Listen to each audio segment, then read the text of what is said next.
আসসালামু আলাইকুম সবাই। কেমন আছেন সবাই? আলহামদুলিল্লাহ, আমরা ভালো আছি। আজকে আবারও একটি ভিডিও নিয়ে হাজির হলাম। আশা করছি ভালো লাগবে। চলুন শুরু করা যাক। আজকে আমি দুপুরে রান্না দেখাবো। দুপুরে আমি কি রান্না করেছি সবটাই থাকবে এই ভিডিওতে। যদিও ভিডিওটি একটু বড় হয়ে গেছে, আশা করছি ভালোই লাগবে। অবশ্যই দেখবেন আর পাশে থাকবেন। আমি প্রথমে রান্না করছি মসুর ডাল দিয়ে পুঁই শাক। এখানে ড্রাগন গাছের নিচে এই টবের ভিতরেই আমি পুঁই শাকটাকে লাগিয়েছিলাম। ভালোই ফলন হয়েছে, দেখতে পাচ্ছেন। আমি এগুলোকে উঠিয়ে নিয়ে এসে ডাল দিয়ে রান্না করছি। মসুর ডাল আর পুঁই শাক একসাথে দিয়ে মাখিয়ে বসিয়ে দিলেও হয়। আমি ওইভাবেও করি, আবার এইভাবেও করে থাকি। ডালটাকে একটু সিদ্ধ করে নিয়ে এরপর আমি শাকটাকে অ্যাড করে দিলাম। কে কীভাবে খান অবশ্যই জানাবেন। এরপর আমি একটু হলুদের গুঁড়া, ধনিয়া জিরার গুঁড়া অ্যাড করে দিলাম। লবণ আগেই দিয়েছি, যদি লাগে আবার দিব, পরে টেস্ট করে এই আর কি। পুঁই শাক থেকে যথেষ্ট পানি উঠবে, তারপরেও আমার মনে হলো যেহেতু ডাল, সেক্ষেত্রে একটু পানি দিই। এই তো আমি একটু পানি দিয়ে দিলাম, এরপর ঢেকে দিলাম।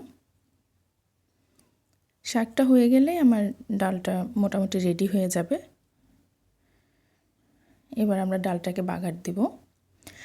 বাগার দেওয়ার সময় রসুন, পেঁয়াজ আর দিয়েছিলাম কাঁচা জিরা আর কি, গোটা জিরা যেটা, সেটা ফোড়নে দিয়ে দিয়েছি।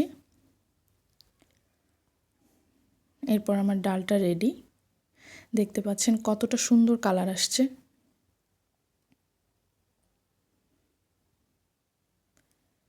আমি একটু ঘন করে রান্না করেছি। এক একজন এক একভাবে খায়, কেউ একটু পাতলা খায়, কিন্তু আমার কাছে ঘন ডালই ভালো লাগে। এরপর আমি একটু সবজি ভাজি করব, সেটা বরবটি আর আলু। এখানে আমি তেলে পেঁয়াজ আর মরিচ দিয়ে একটু লাল করে ভেজে নিয়ে এরপর সবজিটা দিয়ে দিয়েছি। এরপর আমি মশলা অ্যাড করব।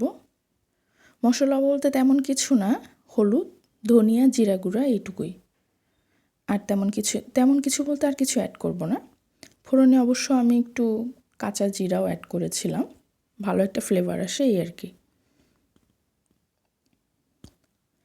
এছাড়া আর কিছু যাবে না এই ভাজিতে। এই ভাজিটা একটু শুকনো টাইপের ভাজি হবে।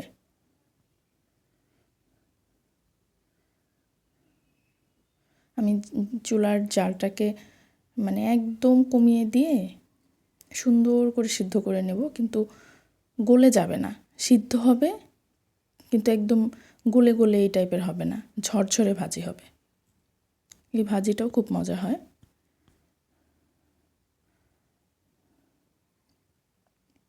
আলুটা একটু মোটা করে দিয়েছি, কোনো সমস্যা নাই, কারণ এটা আস্তে আস্তে ভাজতে হবে, একটু সময় নিয়ে ভাজতে হয়। এটা ঠিকই সিদ্ধ হয়ে যাবে, খুব নরম হয়ে যাবে আলুটা।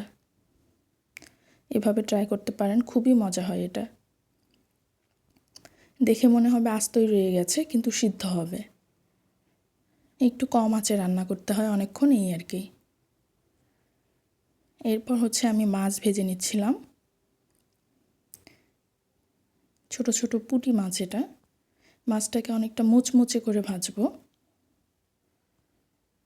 আমরা মাছ ফ্রাইটা মুচমুচে করে খাইতেই পছন্দ করি, আমাদের বাসায় সবাই। ডাবল ফ্রাই হলে আরও ভালো হয়, মাছ ভাজা যেটা, আরও বেশি মুচমুচে হয়। তো দেখতেই পাচ্ছেন আমার মাছ ভাজাও রেডি। ভিডিওটা একটু বড় হয়ে গেছে, আশা করছি দেখবেন, ভালো লাগবে। এই তো আমার রান্নাবান্না রেডি, এখন খাওয়ার পালা। এখানে আমি শসা আর কাঁচামরিচও অ্যাড করে নিচ্ছি।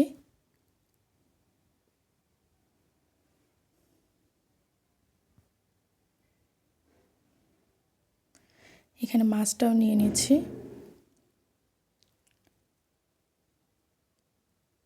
আজকে দুপুরে কে কী দিয়ে খাবার খেলেন চাইলে আমাকে জানাতে পারেন।